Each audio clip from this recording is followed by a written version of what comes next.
MindsEye's out! But don't blink, because the early reviews are already burning holes in it. And this ain't the open world thriller you were promised. Sorry. Because beneath the flashy trailer and cyber drip aesthetic, we've got a 15-hour campaign, an empty world, and a whole lot of patch notes. I've seen the leaks, I've read the early impressions, I've watched 10 hours of raw gameplay, and I'm here to break it down without the sugarcoating. From what this game actually is to whether it's worth your time or just another forgettable drop, I've got the full lowdown, so buckle in. We're deep diving into what could be the first big disappointment of the post-cyberpunk hype wave. Let's get into it.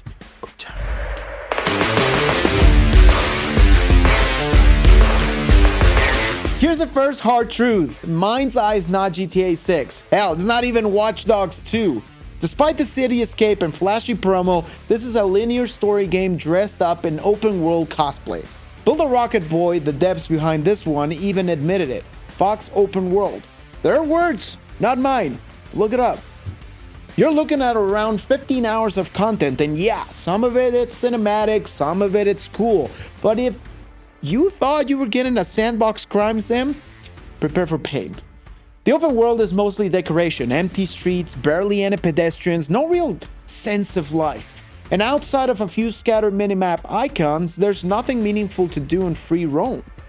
Honestly, it's Mafia 1 all over again. That era where the city was a backdrop, not a playground, and even then, Mafia had more flavor. The devs pitched it as a slow burn, narrative-driven thriller, something you fire up after work, kick back, and soak in for a few hours. And for a play that can work. Some players are loving the cinematic moments and character arcs, but only after the first few hours of nothing but cutscenes. If you walk into this expecting GTA level freedom, oh, brother, you're gonna bounce fast. So let's talk reviews. The real ones, not marketing fluff. Players who actually finish the campaign and explore the free roam. Here's what they're saying. Good story, solid cinematics, free roam is dead. Performance sketchy. Let's start with a patch. Day 1 came in swinging, and according to one early reviewer, it made a noticeable difference. Better driving, smoother animation, fewer frame drops. Oh, sounds good. Until you realize that's just to make it playable. Post-patch, things run better, but there are still frame stutters, FPS dips, LOD pop-ins, and broken car physics. One reviewer mentioned invisible barriers while driving and floating vehicles. Yeah, that kind of broken. The story, it's surprisingly decent once you get past the opening hours. Reviewers said it takes around 3 hours before anything even happens gameplay-wise. Until then, it's mostly cutscenes. After that, the story finally kicks in, and it does manage to hook some players. But again, you're still just moving from cutscene to cover shooter to drone minigame, rinse and repeat. And about that free roam, lifeless, no pedestrians, no bikes, no collectibles. One dude said it straight. They forgot to add life. Not even side missions or events worth checking out. It's the textbook definition of empty. You don't get to create your own character. You can't cause chaos in the world. It's a painted backdrop and it shows. So let's keep it real. MindsEye is not trying to reinvent the gameplay wheel. It's cover shooting, driving, some drone work, and a few light stealth surveillance segments. If you played Watch Dogs, Cyberpunk, or iRobot, the game that never existed, then you've basically already played this game. Combat? Flat. The shooting lacks impact, no weight, no feedback. One early player said it straight, doesn't feel finished. And for a game selling itself as an action experience, that's a huge miss. Yes, you do get some abilities later on. Yes, the drone is cool for recon, but the loop stays the same throughout the entire 15-hour runtime. Move here, peek, shoot, hack, drive, repeat. No gameplay evolution, no big shakeups, and definitely no emergent moments. Driving's been patched a bit. Handling feels better now than it did pre-launch. It's still Yankee. AI traffic's barely alive, and don't expect high-speed car chases with tactical depth. This ain't Heat. Minigames break up the action, sure, but they're filler. Surveillance here, hacking there, nothing that makes you sit up and say, okay, that was different. And when one of the main draws is a free roam, but all it gives you is a dead zone with no reason to explore, well, yeah, this isn't gonna hold your attention long. No? Let's talk bugs.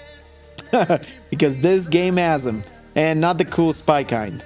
Even after day one patch, players are reporting constant frame rate drops, some segments still flicker, the LOD pop in as well, textures spawn in like they're late for work. You're driving through the city and buildings are assembling like Lego sets mid-mission. The camera, it's got ADHD. Like me. Especially when you're driving. Narrow alley, say goodbye to your view. The camera glitches through the ceiling and bounces around like a GoPro in a tumble dryer.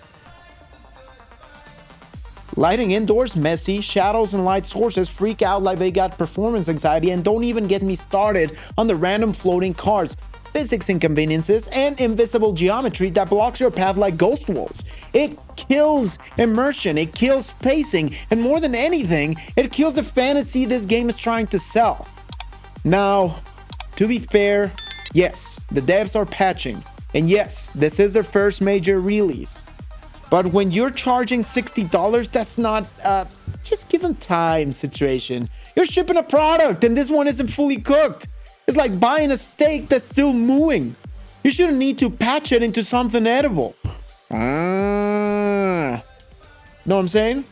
Here's the part that stings. Free roam is a ghost town. Multiple reviewers echo the same sentiment. The open world is basically hollow. There are a few icons on the minimap, like I said, maybe some activities, but nothing worth doing. No collectible, no random events, no real sense of discovery. It's not like Mafia 2 where you stumble across side content organically. It's not like LA Noire where you patrol the city and unravel crimes. This feels like you're walking through a movie set that ran out of extras. The fuck is Jimmy? No bikes, barely any traffic, and if you just finish the campaign expecting to stretch your legs in this world, you're gonna find it eerily silent. The devs know this, and their solution? Let the players build the content.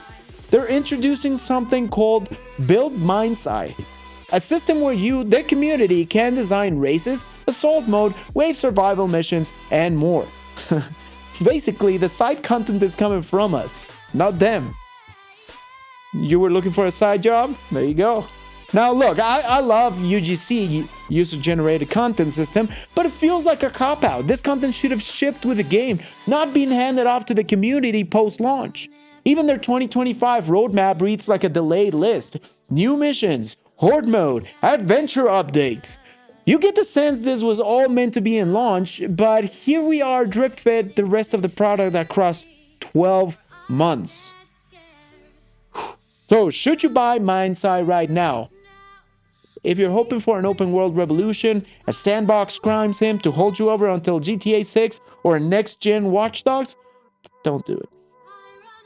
But if you're down for a slow burn 15-hour cinematic story with some decent vibes, some rough shooting and free roam mode that barely functions, maybe. The reality is this game is clearly unfinished. The bones are here. The story's serviceable.